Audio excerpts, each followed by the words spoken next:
Živijo, sem Matej Cepin in poslušate 43. epizodo podcasta Goreči grm. V njej je moj gost Maksimilijan Matjaž, duhovnik in doktor biblične teologije, ki je dolga leta deloval kot profesor na Teološki fakulteti v Ljubljani, marca 2021 pa ga je papež Frančišek imenoval za celjskega škofa. Najin pogovor je nekako potekal v 4 delih. V prvem delu sva čas posvetila njegovim gorečim grmom, med katerimi je polno zanimivih zgodbic, gotovo pa izstopa tista o njegovem prihodu s Koroške v Ljubljano. V drugem delu sva se pogovarjala o njegovih zadnjih 20 letih, predvsem o njegovem nabiranju profesorskih in pastoralnih izkušenj. Tam nekje malo po polovici nastopi tretji del, ki pogosto tudi mene najbolj zanima, in sicer kaj pomeni postati voditelj, v tem primeru škof, in kakšen voditelj si je smiselno prizadevati postati. V zadnjem 4. delu pa sva nekoliko spregovorila tudi o viziji cerkve, predvsem v povezavi s sinodo Hodimo skupaj, ki se v cerkvi še vedno dogaja. Pri Maksimilijanu Matjažu me najbolj navdušuje to, da je izreden poznavalec Svetega pisma, pravzaprav profesor z tega področja, ga pa to ne ovira, da se ne bi ob vsem tem znanju Božji besedi tudi predajal v vodenje. Moram priznati, da za moje strukturirane in popredalčkane možgane to včasih izgleda nekoliko kaotično, a na njegovem zgledu prav vidim in občutim, kako Božja beseda lahko varno usmerja naša življenja. To epizodo sem posnel v okviru socialnega tedna, ki ga tako kot vsako leto tudi letos koordiniramo na Socialni akademiji. Letos nosi naslov Počimo mehurčke in govori o medkulturnem dialogu. In prav sposobnost pokanja mehurčkov je ena od lastnosti, zaradi katere sem današnjega gosta povabil. Vabim vas, da poslanico letošnjega socialnega tedna, ki smo jo sestavili skupaj več ljudi, preberete na socialniteden.si, zdaj pa gremo kar v akcijo. Že veš, kaj je tvoj edinstven prispevek k boljšemu svetu in kako ga udejanjiti? V podcastu Goreči grm razkrivamo močne zgodbe tistih, ki že živijo svoje poslanstvo, zato da lahko ti najdeš navdih, prepoznaš svoje goreče grme in pogumno stopiš na novo pot.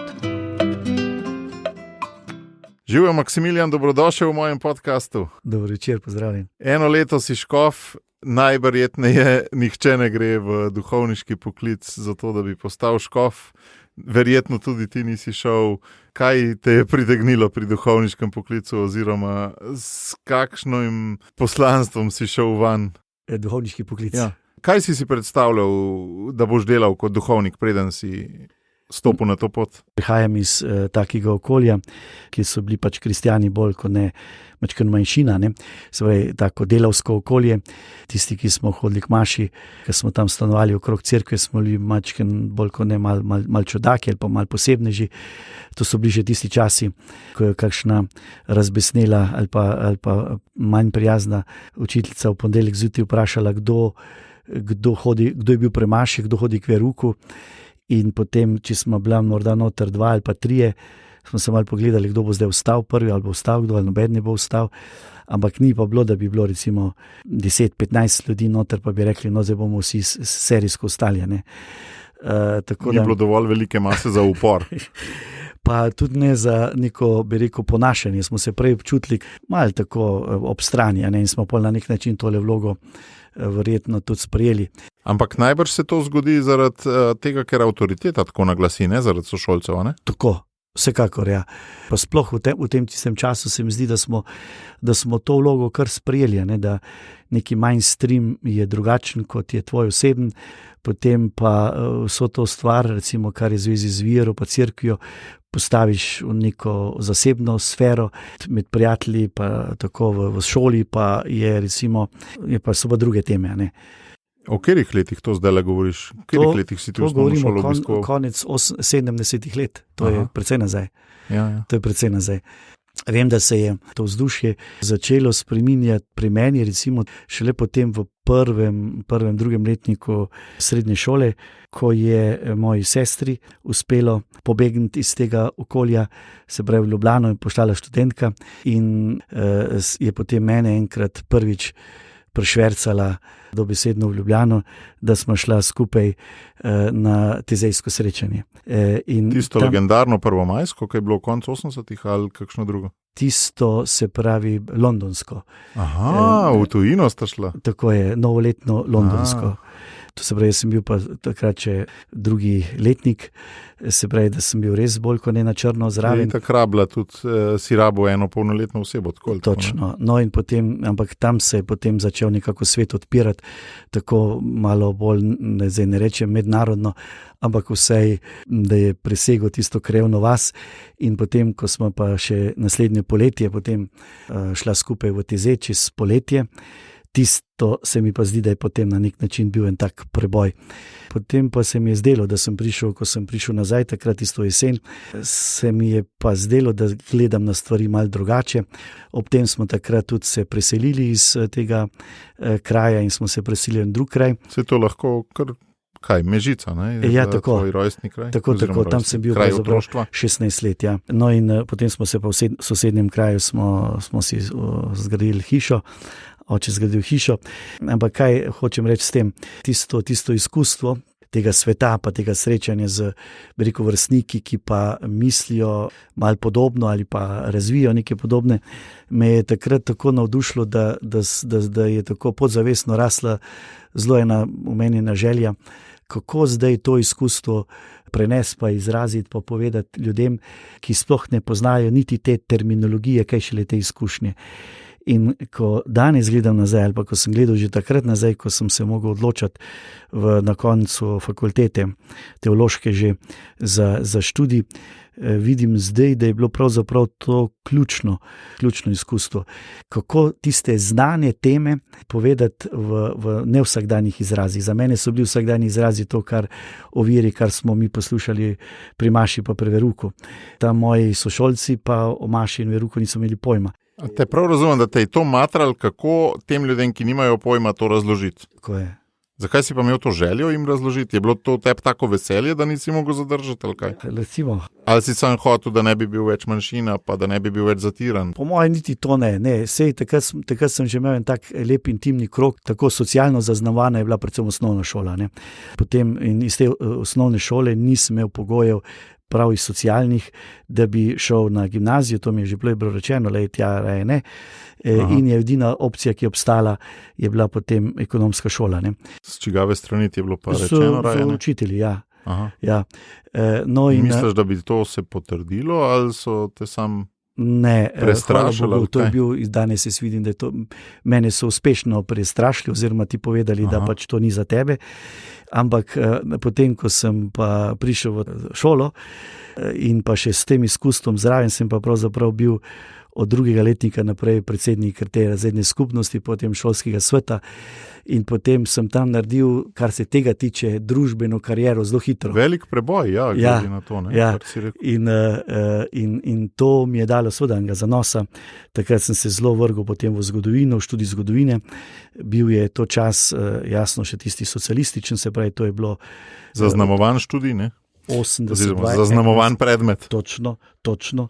Tako da tega niti ne morem dosti razlagati, da smo bili takrat državni prvaki na tekmovanju Tito, Revolucija, Mir, da smo vedeli o vseh teh ofenzivah in ne vem kaj še zelo. Pa si se vedno tudi B verzijo učil ali samo uradno verzijo? Ne, B verzijo. Si bil toliko proaktiven, da si jo iskal ali si dejansko rekel, to je to? Vedno sem imel od zadaj, se je čutilo tako, da B verzija eksistira. Samo sem čakal trenutka, ko bi prišel do teh virov pa do te literature. Zato je bilo potem tudi moje prvo srečanje recimo v prvem letniku že na faksu, ko sem potem se srečal z Janesom Zdešerjem, kakor da sem prišel v en svet, ki sem ga že vedno poznal in se vedno, bi rekel, nekje, da je to bila moja motor ali pa na nek način moja inspiracija za študij zgodovine. Jaz sem potem začel študirati zgodovino, bil sem vpisan iz teh, bi rekel, socialistične srednje šole sem seveda mogel narediti potem diferencialne izpite, sprejemne izpite, tako da sem bil en teden dni lepo spet vložil. Ekonomska ni bila dovolj dobra za študij zgodovine. Točno. Bilo nas je pa tudi takrat upisanih enih 150, vzeli so jih 25 in no, potem je pa bilo treba iti v vojsko po tistem.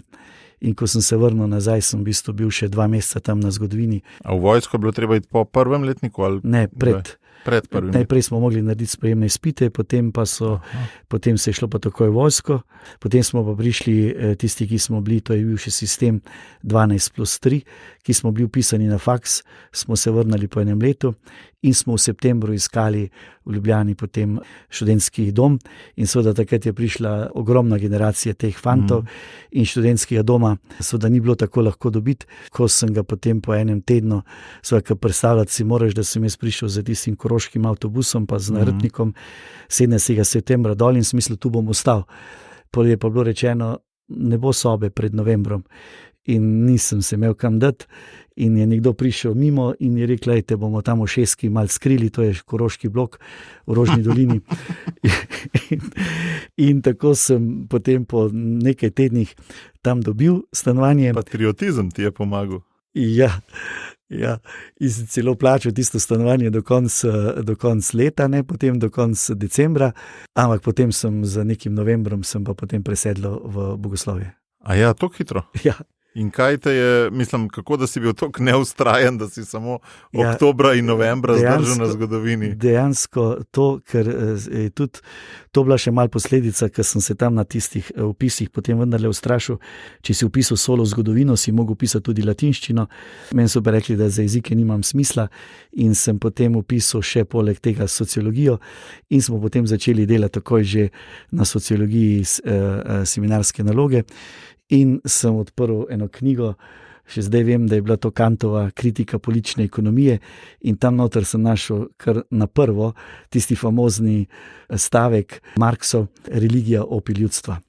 No in vem, da sem takrat tisto zaprl in tam se je nehalo moja veselje in sem rekel, grem zgodovino študirati na teološko fakulteto. A ni zanimiv, da ponavadi Sveto pismo odpremo, da dobimo kakšen navdih za svoje življenje, ti si pa Kantovo knjigo odprl in si noter dobil na navdih svetega duha. Marksova kritika te politične ekonomije. Ja, to je pa res ta božja ironija, ker teden dni pred tem sem pa sploh ugotovil, mi je pa sploh nekdo me pripeljal mimo teološke fakultete, rekel, da to je pa teologija, pa me je le zanimalo, sem rekel, grem pogledati, če se to tukaj zgodovino študirajo in sem videl na urniku, še zdaj vem, nekega Benedika, ki je imel po 4, 5, 6 ur v prvem letniku, sem rekel, pa saj to bi bilo tudi fajn zgodovino študirati tukaj. Potem pa sem čez 14 dni sem pa tam bil potem, ja. Če zdaj pogledaš nazaj, s koliko negotovosti si šel v Ljubljano, s koliko negotovosti za sploh svojo karierno pot, pa točno. Za sobo, ne? Ti si bil ilegalc, kaj, če te prav razumem, 2-3 mesece si bil ne, samo teden dni smo bila 2 v posli, ne, takrat je še to bilo možno, zato ker je bilo toliko navalo. Je pa res, tale kolega še ima ime pa priimek, je tudi moj Korošec, ne, ker on je pač imel sobo in je rekel, prid sem v Matu in on je zdaj potem naredil kariero na lesni, je potem bil direktor v lesni tovarni na Koroškem, ampak v tem se še večkrat rečemo, gled, prvi teden nismo pa bila skupaj, ne? Ampak tudi tale slučajno se je potem nadaljevala, ker potem pa grem jaz tja na to teologijo in sem hotel študirati pač zgodovino na teologiji, potem me pa tam prepriča en gospod. A to je bila tudi smer, ali kaj? Ne, samo videl sem, jaz nisem vedel, kakšne so smeri. Videl sem pa, koliko je tam zgodovine. Ne? In potem pa bi bil pripravljen tudi celo teologijo požreti zaradi tiste zgodovine. Takrat na začetku sem imel tako, ampak to je potem hitro se spremenilo. No, ampak mi je bilo rečeno, je rekel, glej, ampak jaz bom pa zdaj bom tukaj se vpisal na teološko, bom pa kar stanoval še tam v Rožni dolini, ker imam do konca leta plačano pač sobo. No in potem je rekel ta modri mož, smo še danes hvaležni, je rekel, pa kaj boš, veš, kje je Rožna dolina, sem se preselil, pa tukaj v Bogoslovju imaš 50 metrov do faksa, bo ti lažje. No in, a tudi v Bogoslovje se je tako lahko prišlo, ali kaj? Ja, ne, jaz sem šel prej k našemu kaplanu, nisem pa šel k škofu, ker nisem to vedel, ker sem se takrat na Črno vrnil tako po noči nazaj iz Ljubljane in sem rekel, jaz več ne bom tega študiral. Pa smo se pa z kaplanom menili, pa je pač on rekel, jaz bom pogovoril s škofom, ti pa kar poj tja, pa se upiši, se boš upisal in boš tam začel. Takrat je bilo očitno malo bolj to preprosto, od zadaj se pa morda kaj dogajalo. No. V glavnem sem potem tam ostal. In s tem, ko si šel v Bogoslovje, si ti dejansko že dal štempilko za duhovniško pot? Obratno bi mogel vprašati zdaj. Okay. Ne, nisem dal. Ne. Zoru je potem poklic, ker mi nismo imeli prepedevtičnih letnikov, pa tako, ne. In v bistvu si imel neko slutnjo, potem pa si rabo časa razločevanja. Če smo se prej pogovarjali, iz kajega okolja sem prišel, tam nekega razločevanja tam ravno ni. Jaz bi pač študiral, delal med tem času tudi lahko teologijo, pa bi stanoval v Rožni dolini, pa bi potem morda vendarle me okoliščine pripeljale kam drugam. Tako je pa bilo tam zelo idealno okolje, kar se tega tiče. Mir sem imel, študiral sem lahko, pač tako, bolj sem se tako študijsko tam videl, ne? In je tisti poklic dejansko se zgodil šele v sred Bogoslovja. Ne? Wow. Jaz sem šele takrat potem v nekem trenutku prepoznal to pot za duhovništvo in takrat sem se odločil, ampak to je bilo pa, bi rekel, tako močno, tudi povezano z Tezejem, vse je to zanimivo, ker ti si tezejski fans, pa se o tem še vredno nismo doskaj pogovarjala. Ne, nismo, meni si čist presenetil, da je bil v drugem letniku Tezej tvoj Goreči grm in imam še kakšno vprašanje na temo zate. No in takrat in posledica tega, recimo, tega tezejskega izkušnje je v bistvu bila to, da sem jaz našel Stično, ker spet Koroška pa Stična je daleč, ne? In avtobusi so to pomeni 4-5 ur, ne? Tako da ni to spontano, lahko tako, da bi se človek odločil. Govoriš o srečanju mladih, ki je bil na prvem srečanju Bratrože, ali kaj? Se pravi, srečanje mladih v Stični. Jaz sem bil pravzaprav tam eno leto prej in sem tisto prepravljal takrat. Se pravi, po tistem prvem srečanju, takrat je bil še glavni Janez Oberstar, sem jaz po prvem izkušnju Tezeja, sem jaz poleti potem šel na tako imenovani delovni tabor v Stično. Ti si bil prva ekipa za Stično, to, kar so bili pol. Tako, da smo tisto jutro, še dobro vem, ko se je reklo potem, da bo to res ena velika stvar, še zdaj slišim, jaz sem bil že takrat v tej obednici samostanski tam in je potem opat rekel, oziroma prišel Janez noter s prošnjo, dajte in pojdite poiskati en velik drog, da bomo zastavo gor obesili. In sem takrat šel iskati tisti drog. Skupaj z kom smo šli iskati tisti drog. In smo tisti drog za zastavo, ki je neki visoki opat. V bistvu ste ga mogli najti, ne sam. Ja, v gost je bilo treba drog iskati. A ja, v gost? Ja, kam? A ja, ne, meni je drog kovinska reč, ne? Tako, drog, to je, mi smo nekaj let kasneje hišo gradili in smo vse drogove našli v gozdu, ne kovinske. Predsednik razreda si postal po Tezeju ali pred Tezeju? Tezej te je toliko polnomočil, odprl, da si tudi osebnostno se bolj odprl do drugih ljudi. Okoliščine so bile potem, so zelo spremenile se. Recimo v ekonomski šoli je bilo 32 deklet pa 3 fantje in svoje fantje nismo imeli konkurence, če se reče tako. Zdaj pa, če si pa še bil potem malo tako opolnomočen v smislu govorenja pa neke samozavesti, ker potem je pa naenkrat postajalo recimo to, da si imel neki background verski, je pa potem postajalo v tem okolju pa že kar nekaj zanimivega vsaj, ker tam smo se pa srečali recimo pa res tako ljudje še bolj iz delavskih okolij, se pravi iz rodarskega Velenja, iz gor fužinarskega Ravna, tako da tam, če si potem znal tudi o kakšnih odnosih, o kakšnih duhovnih rečeh in o tem, kaj povedati, je bilo že točno. Te mi povej, zdaj bom malo žleht. A si se na ekonomski ob 32 ženskah odločil za celibat? Ne, v bistvu me je takrat pravzaprav sem ob punci ohranil celibat, če smem tako reči. Ker sem pa imel eno simpatijo, tako od 8. razreda osnovne šole naprej, in smo potem prišla sem dol in me ona seveda potem varovala vseh ostalih 32 žen. Sicer je bila žrtev malo mogla tudi biti, ker so bile ostale zelo, pač tako malo je mogla biti, marsikaj prenesti. Jaz sem bil pa sorazmerno varen, kao že od dana, ne. In je to bilo tudi, zdaj gledam nazaj, za moj razvoj pozitivno. Če sem te prav ujel, si kot neko poslanstvo sebe kot duhovnika opredelil prinašati evangelij tistim, ki govorijo zelo drugačen jezik, ki za evangelij še niso slišali. In verjetno je tudi to bilo tisto, da recimo da me je svetopismo takoj začelo najbolj zanimati, poleg recimo zgodovine. Pa ne samo to, se je tudi dejansko svetopismo pa zgodovina imate kar veliko stičnih stvari, ne?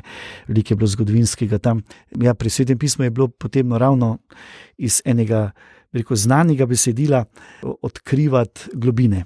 In to je izziv, se pravi, si moral znati natančno brati okoliščine, zgodovinsko zgodbo, poznati. Tako ja, to mislim, da me je to precej noslo, ne, ker za študij se včasih seveda nisi mogel sam odločiti, ampak si bil izbran, pa so te poslali, ti si bil pač pasiven, ne, lahko se jih samo ja, in zato sem v tistem idealu. Takrat sem ves čas pač bil za stvar, ja, tako tudi potem, ko sem bil kaplan, sem bil že tudi v to usmerjen, da se pač pripravim na študij. Eno stvar nisem takrat bil pozoren, da je pač ta študij povezan tudi z študijem jezikov. In zato je bil tisti prvi šok, ko sem... To govoriš o podiplomskem študiju. Ja, zdaj pa posuda, ker tako podiplomske študije, ne.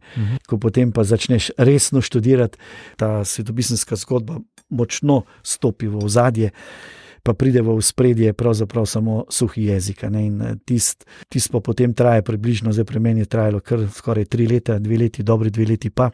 Da si not padel. Da sem tiste pogoje izpolnil, ki so, da potem lahko začneš študirati recimo eksegezo kot tako in ti že vnaprej rečejo, da pozabi zdaj na svetopismo, ker zdaj je samo 1 ura grščine, hebrejščine in to je to, in to vsak dan. Pa ti je bilo to zanimivo potem? Tisto mi pa ni bilo zanimivo, ne. Ker to je, jaz sem takrat bil star 26-27 let in je to bil kar dril. Po enem letu nekateri zbolijo, nekateri odstopijo, recimo sploh so odstopili tam nekateri moji sošolci, recimo, ki so imeli prej tudi tele, pač recimo v Italiji, tele količe, srednje, normalne gimnazije, klasične, ne, z grščino in latinščino, ne, kar pri nas ni bil primer. Kje si to študiral? Jaz sem pa to vse študiral v Rimu, ne, dopoldne in popoldne. In koliko je to bilo po tvoji novi maši, koliko si imel neke pastoralne prakse vmes, preden si šel na ta podiplomski? Tako 1,5 leta, ja. In kaj si v tem 1,5 leta spoznal? Dejansko so te škofje poslali to študirati, ti bi po svoji logiki rajš ostal v pastorali, ali ne? Ali ti je bilo všeč? Da bom šel, da bi moral iti študirati in se moram na to pripravljati, sem pač to nalogo dobil že v enem 5. letniku, ne? Torej, da sem se že na to malo pripravljal. Toliko naprej si vedel? Ker včasih je vendarle bilo to načrtovanje pa povezanost med škofi in profesori bolj očitno živo, ne? Tako da nisi ti vedel toliko, zato drugi so pa vedeli, ne? V bistvu so se o tebi pogovarjali škofje pa profesori skupaj. Verjetno sem imel med profesori nekega, ki se danes reče sponzorja, ki je forsiral eno stvar, ne. Zato sem pravzaprav, ko sem potem prišel to pa je seveda bilo nujno, ko sem prišel potem kot kaplan, oktobra, prišel sem tako malo kasneje, ker sem vmes še 2 meseca potem študiral nemščine, ker so se odločili, da grem v nemški kolegi in sem mogel še tisto naštudirati prej in sem potem prišel oktobra na župnijo in sem takrat začetka tako bolj zadržano stopil v stvar, ker se je reklo zdaj 10 mesecev, junija pa greš. No, potem se je pa to podaljšalo še za 1 leto in takrat sem pa padel not v župnijsko delo, v to delo z mladimi. Takrat je bilo pa potem zelo, zelo kruto pustiti, ne pa iti. Od takrat naprej, od študija naprej si pa skozi po faksih, ne? Nisi bil nikoli več pol župnik ali pa kaplan? Duhovni pomočnik. Tako tisto, kar župniki nimajo tako strašno radi, ne. Ja, sem bil tako, da sem bil duhovni pomočnik. V nedeljo sem hodil pomagati. Drugače je bilo pa tako, da potem, ko sem prišel z faksa nazaj, mislim iz Rima nazaj, je bilo ravno ta čas menjave generacij, se pravi, prejšnji profesor je šel, profesor Rozman šel v pokoj in sem mogel prav eno leto prevzeti en del Nove zaveze. Čez drugo leto je pa šel, 2000 je bil pa škof Bizjak, profesor Bizjak za Pavla imenovan za škofa, sem mogel pa prevzeti še Pavla. Tako da v bistvu od 98. leta sem prišel in v 2 letih sem mogel kompletno in tako da nisem imel časa preveč aktivno biti kje na kaki fari, ker sem mogel sproti še študirati. Se pravi, pol je bilo profesorskega dela približno 20 let, nekako, ko je bilo v ospredju, ne, profesorsko delo. Tako je. In kaj ti iz tega obdobja ostaja? Ja, veliko, mislim. Kaj stiki, ali kakšna dognanja, ali kakšne ekskurzije, ali kaj? To je bolj tako zunanje, vse sorte se je dogajalo, mislim, kaj svem, tudi ustanovitev, recimo konstantno, kar so me prvo poletje navdušili tam ljudje, da smo se skupine, da smo v Kančevcih imeli en biblični vikend, ne? In to je potem, bi rekel, vsako leto raslo ali pa vsako leto se nadaljevalo. In to je pravzaprav nek tak moj krog, prvi krog biblične šole z laiki izrastel, kjer sem zdaj 1 leto, 2 leti koronskega smo to prekinili, letos pa sem pravzaprav prvič kot škof spet to nadaljeval. Tu je nastal en tak zelo močen krog te laiške publike. Ne. A to je bila kot neke vrste inovacija takrat, ali kaj, da se laiki poučujejo o Bibliji? Ali kako? Pa ni bilo, ne bi rekel, to so moji predhodniki, so se s tem vedno ukvarjali, se pravi Krašov, Snežna, Rudi, ampak kot mlad pa to sem bil za en krog pač zanimiv, nekaj novega. In ti so mi tudi pomagali, da sem jaz pravzaprav zelo hitro, pa moji študenti, če mi to vprašaš, da sem zelo hitro potem mogel širiti svoj horizont, ker jaz sem pravzaprav 4 leta, se pravi 2 leti doktorata, pa zadnjo leto magisterija sem fokusiral v jezik in v Marka, ker na zadnji doktorat je bil precej specifičen in to pomeni pa, da neke strašne širine, da jaz nisem bil upolnomočen za celotno Novo zavezo, ko sem prišel potem na faks. Ja. Tako da bi mi zelo pasalo, če bi bil 3 leta še asistent, pa še 3 leta asistent, da bi postopoma. Tako je pa bilo treba takoj, najprej evangelije, o katerih recimo skoraj zelo malo sem imel kakšna predavanja o kom drugem, ker si pač izbiral to, kar je bilo. Toliko si bil dejansko specializiran, da ti niti... Sem bil specializiran na besedo fobeoma in phobos tako močno, da se mi seveda o tem že sanjalo, ampak hkrati pa tudi tako pozitivno, da v bistvu, ko smo z mojim mentorjem takrat prvo stran napisala sheme in potem smo čez 14 dni prvih nekaj listov prinesel, je 2 leti šlo, da smo samo nosil materijale, nisem nikoli rabil enega poglavja ali pa pol poglavja ali pa 10 strani vred stran. Tudi zato ne, ker mi je bilo to zelo dragoceno, ker sem mogel pisati v nemščini in vsako stvar premisliš 3-krat, če boš zavrgel, če si se že tako zmučil, da si ti napisal. A doktorat si v nemščini naredil? Ja, tudi to je bila ena odločitev, ker je to področje je bilo najbolj študirano na nemškem govornem področju takrat, ker jaz sem v tej mojem doktoratu, v enem tezi sem šel malo proti tako imenovani Bultmannovi šoli, ki je bila takrat zelo popularna in zelo nova in sem na nek način, če zdaj smem tako reči, rehabilitiral Markove študente, Markove učence v Markovem evangeliju. Ena taka teza je bila zelo, da pač učenci v Markovem evangeliju pravzaprav nič ne razumejo, da so zelo negativno reagirajo vedno znova. Meni je pa takrat prišla naslutnja in profesor me je tukaj podprl, da ob vseh reakcijah, ki so tam, je pa reakcija, ki je označena za tem terminom grškim fobeoma in phobos, se pravi strah, da je nekaj drugega, da je na drugačni ravni, da ni na ravni psihe, da ni na ravni noetičnosti, da ni na ravni vire, ampak da je na ravni celovitosti, na ravni človekovega odgovora. In to je bila močna slutnja in pravzaprav me je ta teza pol je zdržala in sem še, lahko rečem zdaj še 10 let potem že kot profesor živel na ta račun, zato ker sem lahko samo iz tega delal malo članke in je to bilo to, kar je bilo. Je bila v bistvu tako velika inovacija na nek način v znanstvenem kontekstu. Da... Je bilo, sem imel kar nekaj pozitivnih pa citiran pol, ne ja, pa tega. Vse to je pa tudi pri Svetem pismu. Po eni strani je težko, lahko rečeš, ker mislim, tako se govori, no, ker pač imamo eno Sveto pismo in vsi tam raziskujejo. Ne? Ja. Vsi kopljajo po istem kvadratnem metru zemlje. Točno.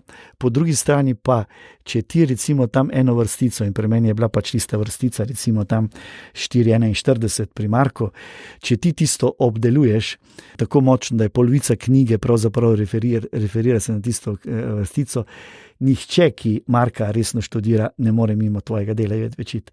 Vsej negativno, ali vse karkoli že. Tako ker si v svetovni špici za tisto vrstico. Vse v neki časa si referenca. Ti morajo reči, se ne strinjamo, smo proti ali pa se strinjamo. Wow. Ja. To je plus. Ja. Kot si prej rekel, to božje vodstvo. No.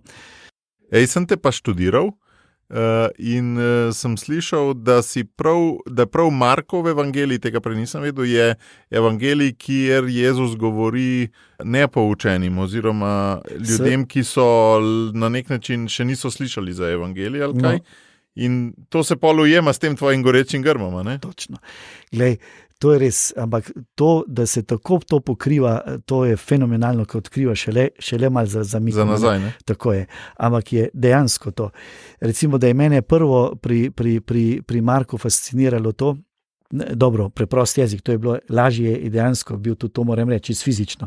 Lažje je meni bil vstop v grščino preko Marka, kot preko Pavla, to priznam. Tam si imel vse občutek, da nekaj že veš, da nekaj znaš povezati, da nekaj je. No, potem pa začneš brati strokovno literaturo, pa tako, potem pa vidiš, da so pa seveda na Marka gledali tako zelo od zgoraj dol, se pravi, je bil v dolgem času, par stoletij, zelo marginalen, ni bil nek lumen. Duhovni lumen je bil Janez, eklezialni, cerkveni evangelij pa je Matej, evangelij grščine, lep evangelij je pa Lukov. Marko pa pade ven, ima pa samo to prednost, to so pa bolj, ko ne vsi priznavali, da je najstarejši. In zato so tudi rekli, da nima nekega teološkega koncepta, da je to kar zbrano skupaj. Ne? In so rekli še to pa je ta beseda, ki me pri tebi vznemirila, da ima primitivni jezik. To me je pa malo vžgalo, pozitivno, negativno, in sem imel pa seveda zelo dobrega profesorja za Marka, on je prav Markinc, Nemc, zelo natančen. Kako se reče Markinc? Dobro, to se zdaj nemško se reče, to so Markini še specialisti. Tako, ker skoraj te je zanesel v marksist. Ne. No in on pa absolutno je bil alergičen, če je nekdo rekel, da ima on vulgarni jezik. Ja, je imel jezik zato, ker se je hotel nagovoriti ljudi, ki nimajo formalnega, danes v današnjem jeziku bi rekli, ki nimajo izdelanega religioznega jezika.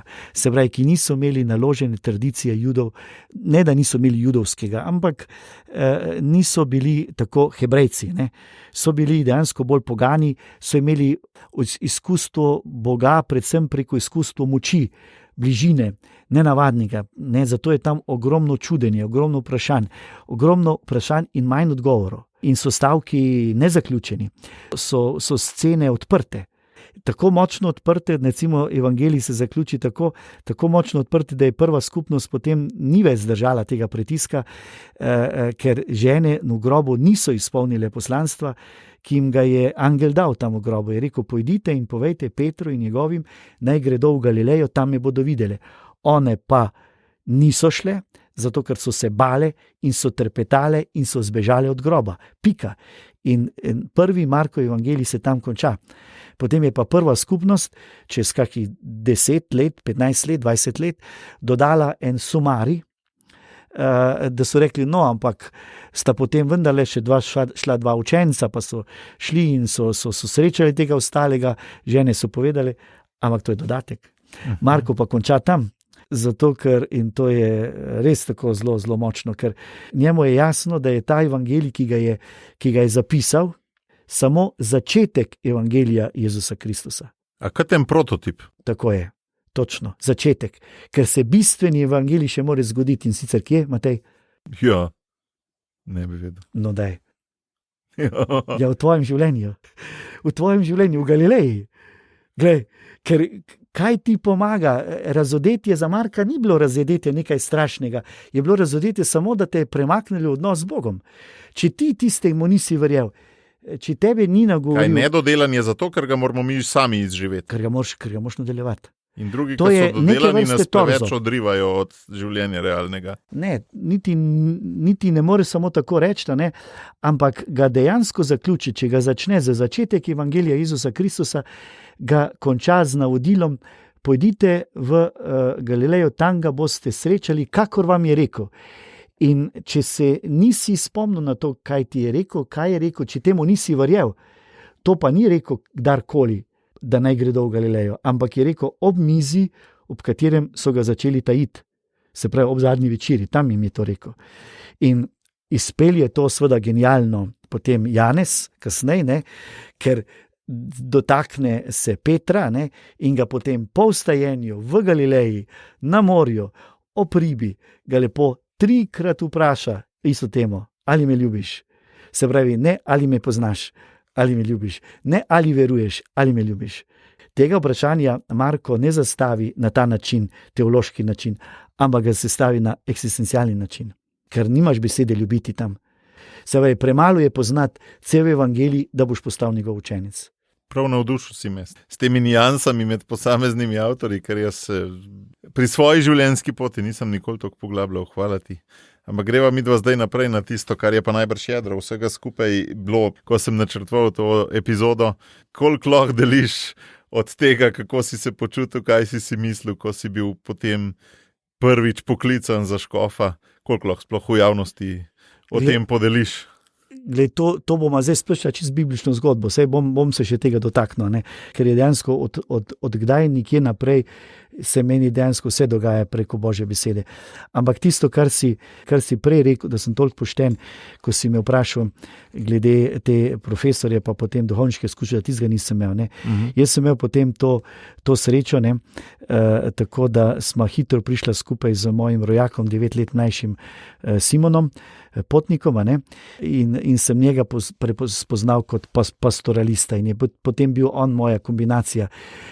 In smo se potem po najnih večerjih, pa tako, ko smo se dobivali, jaz sem imel nekega, recimo, svetega pisma, pa potem kasneje tudi malo... Videl sta to v Zrečah se srečala, ne, če sem prav razumel? Ja, takrat... Kjer si bil ti kaj, pomočnik? Takrat to je bilo že mal posledica. Ja. Prej je pa bilo to, da sem jaz bil izbran potem na škofiji za to formacijo mladih duhovnikov. Sem tole formacijo in sem iskal potem enega praktika, ker jaz sem kao bil teoretik nekega praktika, takrat smo prišli Simona skupaj. In smo v bistvu tisto formacijo dodelala 3x3 mandate, se pravi 15 let. In to je bilo dolga doba in smo od, bi rekel, začetka pa do recimo potem na koncu, ko smo lahko že resen tak strokovni dokument oddali po zadnji 5-letki, ki se je imenoval 5+2, bi tako rekel, ne, smo takrat zasnovala to, o čemer smo pravzaprav sanjali, verjetno jih je veliko stvari, veliko duhovnikov ljudi sanjalo, pač to ugotovitev, da nekaj ne štima v tem našem načinu življenja. Mi, če oznanjamo občestvo, moramo tudi občestvo živeti. No. In takrat je bila ta, bi rekel, posrečen trenutek, ta zlata doba, tudi še zlata doba Janeza Pavla, drugega papeža, ne?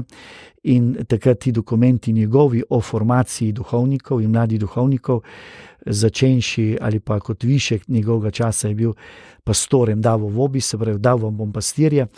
Na podlagi tistega smo potem tako začeli osnovati to grupo sodelavcev, se pravi, on je bil formatorjev, on je bil duhovnik, jaz sem bil profesor, potem smo dobila še eno sestro, 2 laika. In smo potem res, to je bilo po prvi 5-letki, se pravi, da smo 10 let delali kot ena taka skupina v tem, kar se je danes izpeljalo v tako imenovano sinodalno sinodalno smer cerkve. Ne. Tisti poslušalci, ki ste kasneje prišli k tem podcastu, je Simon Potnik tudi, ne vem točno, katera epizoda, je tam okoli 9. ali ne vem kje. Če zdaj preskočim, ko sem potem se znašel tukaj kot škof v Celju, sem se v globini zavedal, da nisem brez pastoralnega razmišljanja, pastoralnih izkušenj, zato ker 15 let je le dolga doba, ki smo jo pravzaprav zelo intenzivno živela, ne? Tako tedensko. Ne?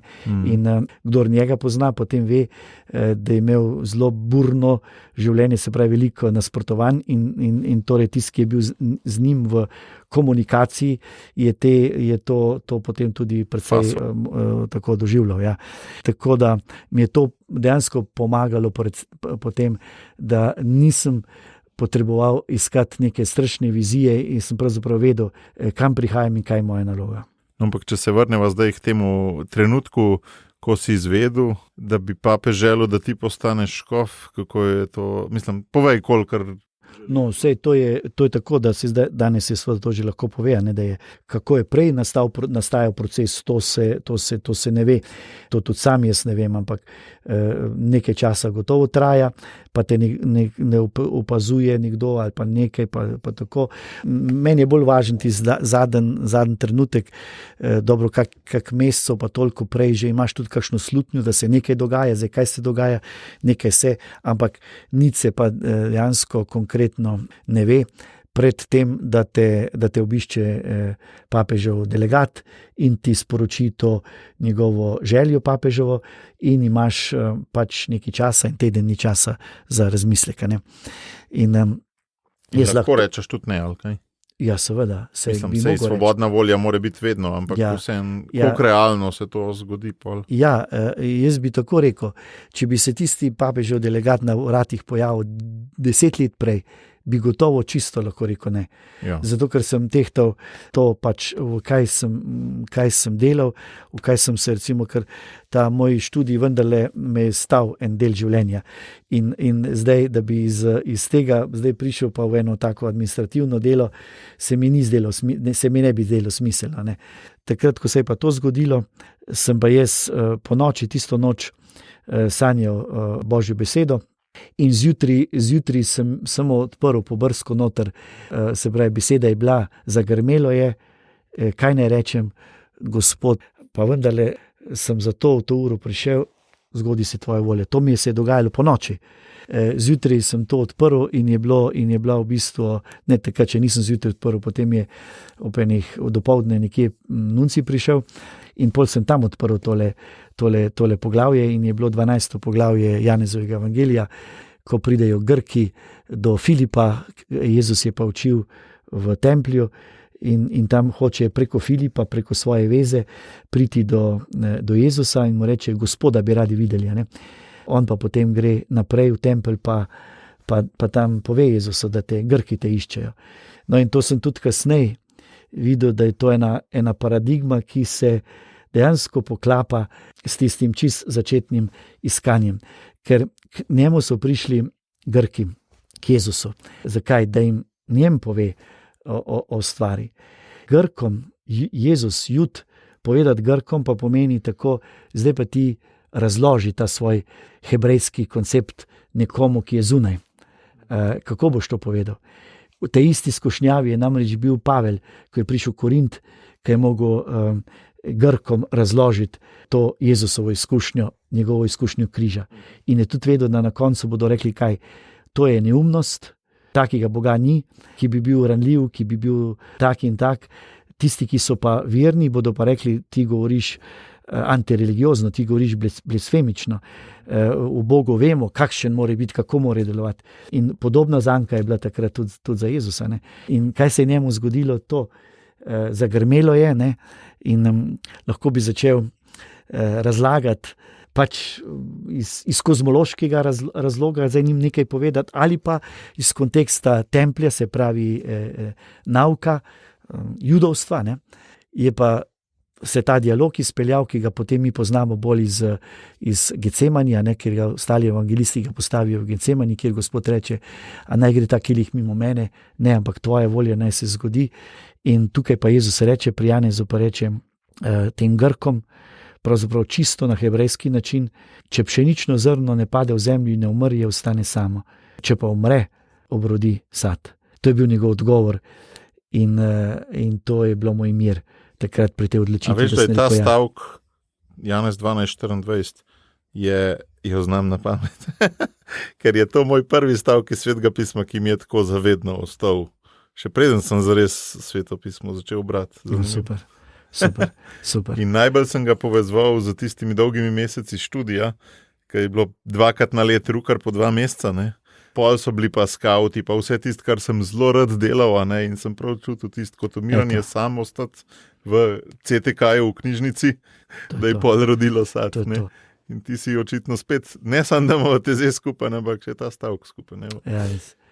To je varianta, mislim, ta stavek je res tista, ki me je dejansko prepričal v eni logiki, jaz sem pa do takrat, ker moja mladost je bila tu zelo povezana z recimo maminim boleznijo, ne? In takrat je pa en drug stavek bil tako močen in s tistim sem se pa boril recimo v Tezeju, ne? Če hočeš biti moj učenec, moraš vzeti svoj križ in hoditi za menoj. Tega pa recimo nisem razumel. Ne? To mi pa ni šlo v kontekst zelo, ne? Zakaj bi moral biti vedno Jezusov učenec povezan s križem, se pravi s trpljenjem. Ne? Ker ta Janezov pa dobro, boljše razloži to isto stvar. Točno, boljše razloži. Zelo dobro. Potem, ko si postal škof, je bila ena zanimiva stvar, ki sem tudi v enem intervjuju poslušal, ko sem se pripravljal na najnovejšo epizodo, da si šel v poslušanje, da si šel v tišino, da je od odzunaj izgledalo, kot da si se umaknil, da nisi dajal izjav, pa to mi ni bilo čisto jasno. Koliko časa je to trajalo, koliko časa nisi imel PR-ovcev, če se malo pošalim? Ja, točno, se točno ve, točni datum se je 5. marca sem bil imenovan, ja? Ampak to je pa res bil takrat zavestna odločitev, ali kaj?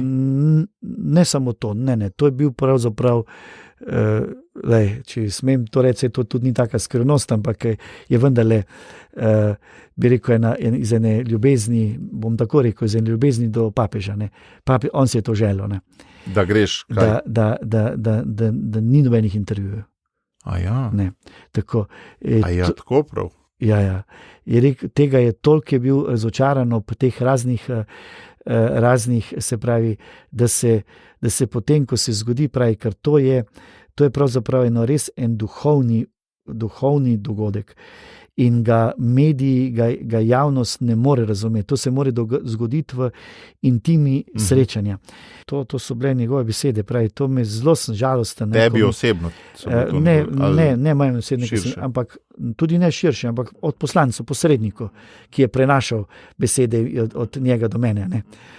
Midva smo se srečali osebno šele potem nekaj mesecev kasneje. Ampak to mi je tako leglo na mojo dušo, tako mi je to sedlo, da absolutno sem se s tem strinjal. Se pravi, nimam nobenih, bi rekel, zaslug, da sem se mogel čemu odpreti, zato ker jaz sploh nisem bil na to pripravljen.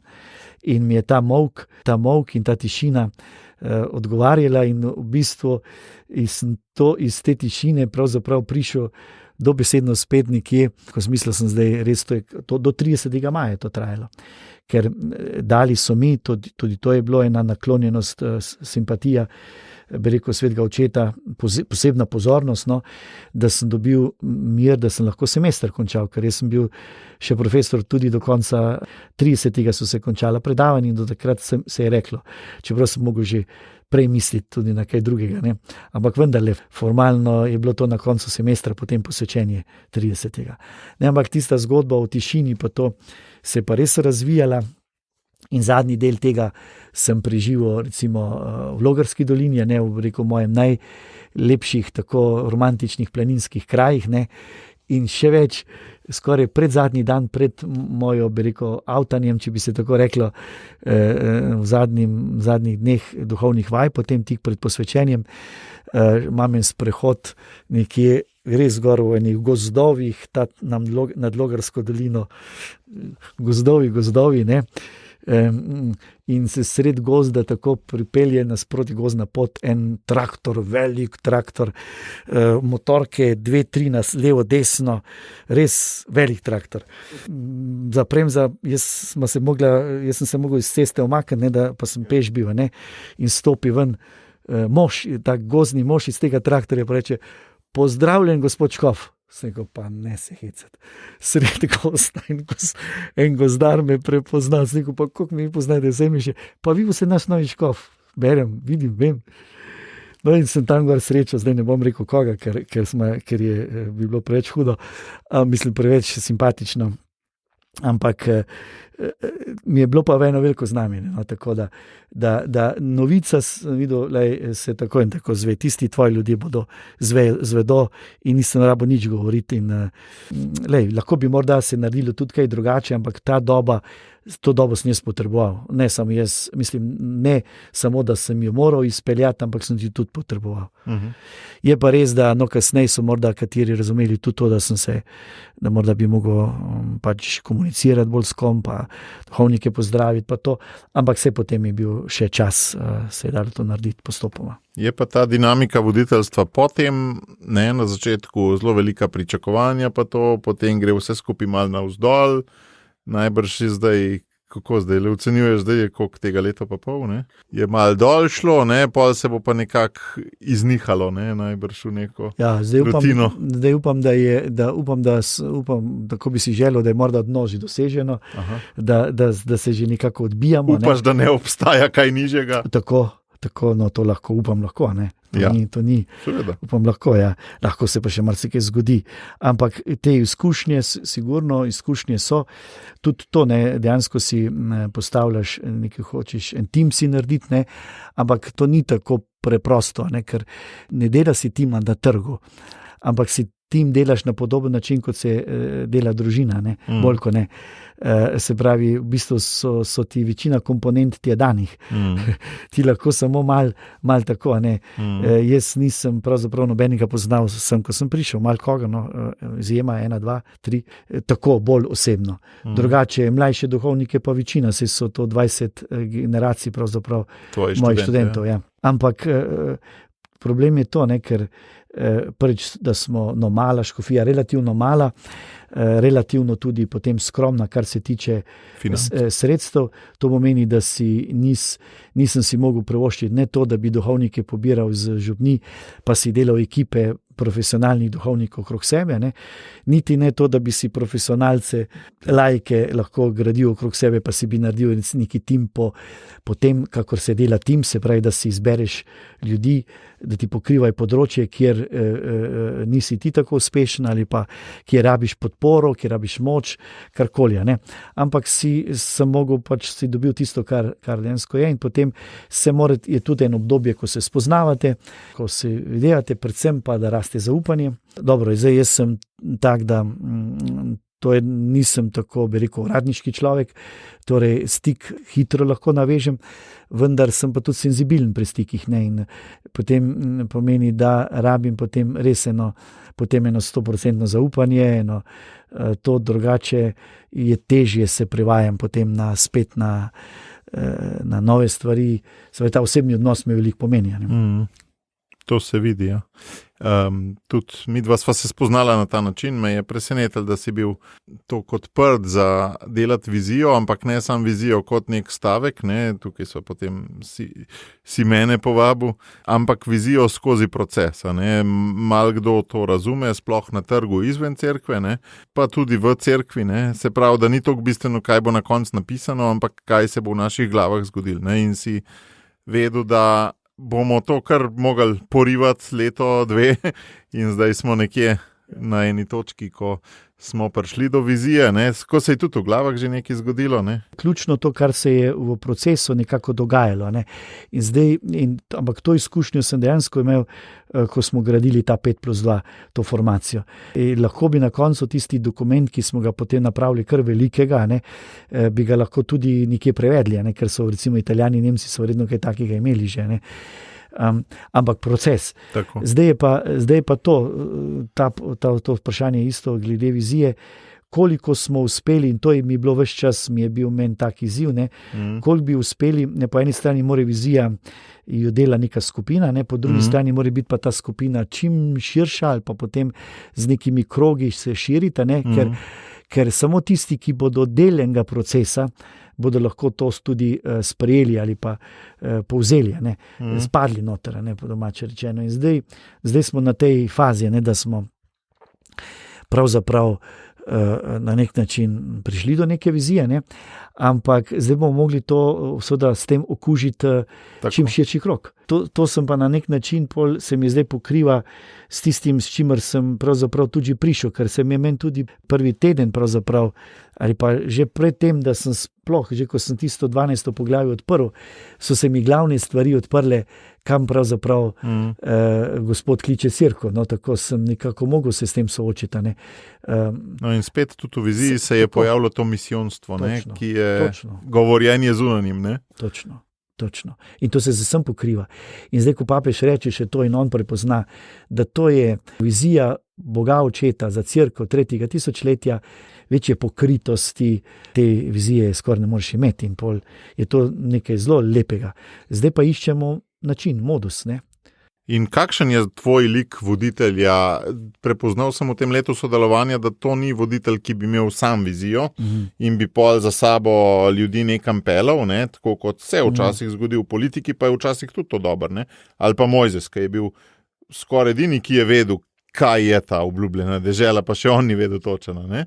Tvoj lik je pa malo drugačen, ne? Je pa bolj tak, da bo vizija nastala šele, če bomo dali glave skupaj. Ne? Ja, to so ti si profesionalc, ti to obladaš, te like, karkoli bi zdaj rekel, bi me ti v en lik ujel, ja, to verjamem. Ampak, ne, ni moj namen to. Res me zanima, kakšen je v glavi tvoj lik. Ti povem lahko, to, o čemer govorimo, ne, kar je tudi v tej, bi rekel, Divine Renovation viziji tako zelo v spredju, ne, je ta lik Mojzesov kot vodeni voditelj. Ne. Ampak jaz vidim, da ta vodeni voditelj pomeni ne vodeni samo od Boga. Mojzes dejansko ni tako točno vedel, ravno kako bodo tja in tja prišli. Je bil dejansko voden, se je vedelo, ne, da je voden od svojega brata Arona, od občestva tam, koliko je živel. On je imel veliko sogovornikov, ni bil samo od Boga, ampak tudi preko soljudi. Tako, da bi on bil solist in imel tistega voditelja in bil od Boga vodeni voditelj, se pravi, jaz vem tja in tja. To je ta ideja tega vodenega voditelja. Potem, recimo, mene je zelo tudi jasno, da me zadnja leta me seveda Pavel, mislim zadnja leta, se pravi zadnjih 15 let, me seveda Pavel zelo in to so bile moja veliko najboljša romanje takrat v te sirske kraje, kjer sem hotel priti od zadaj, kaj se je dogajalo v Pavlu od Damaska in do takrat, ko on nastopi kot voditelj v antiohijski cerkvi. To je 15 let, recimo, to je dolga doba. Ne? Tam sem si jaz odkril tako tiste procese, ki sem jih potem poimenoval, da sem mislil, da sem to mogel razvijati tudi za študente, pa potem za te moje skupine, o tem tako imenem trikratnem padcu, sestopu Pavlova, ne? Ki je bil nujen, da je lahko postal misionar potem. Je bil ta prvi sestop Pavlov pred Kristusom, pred Damaskom, se je to srečanje s Kristusom, ampak to srečanje s Kristusom, ki je pravzaprav, se reče lahko tudi spreobrnenje in kaj, ki bi se reklo poklic, sploh ko nekam prideš, ne? Ampak je, kar se tega voditeljstva ali pa sploh tega misijonskega poklica zdi, je to res šele en začetek, ampak je izkustvo, ki je zelo močno, zelo pomembno, ampak potem se pokaže, v teku, bi rekel, meseca dni, 2 mesecev je Pavel mogel še enkrat pasti na tla, še enkrat se stopiti. On je takrat, ko je dobil ta poklic, je takoj šel v Damask, v vzhodnico in začel tam navdušeno oznanjati o tem Jezusu Kristusu, ki ga je poklical in tako dalje. Kaj je tam doživel? Distanco skupnosti. Veliko distanco, celo sovražnost. In njega so mogli takrat, on je dejansko pobegnil pred svojimi, se pravi tisti, ki so ga poznali iz Jeruzalema kot tega, ki je preganjal kristjane, je mogel dejansko pobegniti v Arabijo. In je bil tam v Arabiji približno 2 leti, se pravi tisti puščavi. Ko pride nazaj, se je stvar samo še zaostrila in so ga potem po tisti košari spustili iz zid, ker so ga hoteli dobesedno ubiti. Je bila beseda, ubijmo ga. Pobegnil, je prišel v Jeruzalem, se je hotel pridružiti svojim, Peter ga je sprejel na kratko, Jakob tako na kratko, potem so ga spakirali dol v Cezarejo, v pristanišče in ga poslali domov v Tars. In je bil potem v Tarzu doma v Siriji približno 8 let. Se pravi, naslednji padec pred občestvom, pred skupnostjo, lahko rečeš pred cerkvijo, se stopi. Potem je pa preživel še eno obdobje 3, 4, 5 let, da ga potem pride leta 43, ko je recimo situacija v Antiohiji tako postala močna, oni so tam je ogromno poganov prestopilo v krščanstvo in je bilo dejansko treba en drug koncept oznanila pokazati, kot pa so ga imeli ti konzervativni Jeruzalemci, Jakova skupnost, in so se spomnili na nekega Pavla, ki je govoril o Bogu veliko bolj univerzalno v tem evangeliju, kakor pa oni, ki so bili še vedno upreženi noter v postavo tako zelo močno. Ampak Pavel 6 let pred tem za to še ni bil sposoben. In se mu je v tistim, in sem to tako razmišljal, kaj je moral Pavel doživljati potem v tej zadnji, tretjem obdobju, kjer je bil potem tudi v puščavi, tudi tam skrit, v glavni anonimnosti je bil, je pa že govoril, je pa že razlagal, srečeval je pa ljudi, srečeval je pa mnoge ljudi. In tisto, če moram jaz rečem, tretji Pavlov sestop je mogel biti sestop pred Bogom. Se pravi, podoba Boga, da je takrat prepoznal Boga, da ni Bog Jakobov, Abrahamov, Izakov, ampak je Bog Oče Jezusa Kristusa. Se pravi, Bog Oče vseh ljudi. Ko je tega Boga prepoznal kot očeta, se pravi, ko je sestopil, ko se mu je sesula podoba Boga, ki je bila zelo, zelo močna, je bil šele on sposoben za oznanjevalca. In jaz pri sebi tudi tako vidim, če bi zdaj rekel, zdaj to pravzaprav prvič tako sformuliramo, ko smo Simonom to takrat pred leti tele modele predelovala, se je pokazal ven najboljši model, duhovniški model, tako imenovani model pastirja. Pastir, ki hodi naprej, hodi nazaj, hodi tam, vsako ovco pozna, pa to ta Jezusov model.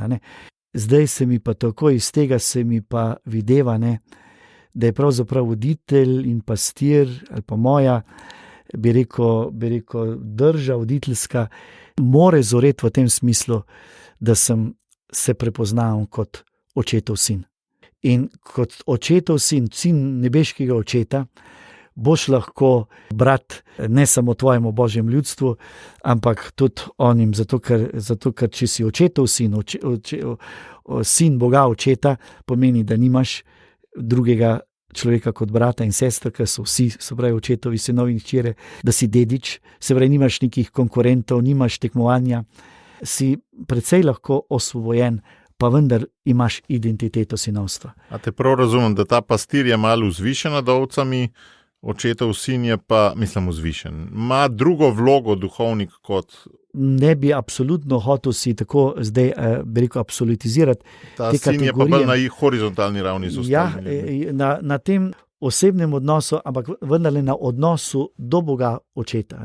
Dobro, pri pastirju je višja inštanca tam, kaj je tisti, ki je gospodar ovc, tam tisto ni razčiščeno, komu pastir odgovarja. Sploh, če greš res v to biblično motiviko, potem so pastirji so najemniki, ne bolj kot ne. Ovce niso pastirjeve. On za svojega gospodarja čuva čredo in je plačnik. In zato so imeli v Jezusovem času tisto negativno vlogo. Zato se tudi on njim prikazal, ker so bili edini, ki niso imeli svojega posestva, niso pripadali nekemu rodu, se pravi, so bili kar malo izgubljeni, kar se identitete tiče.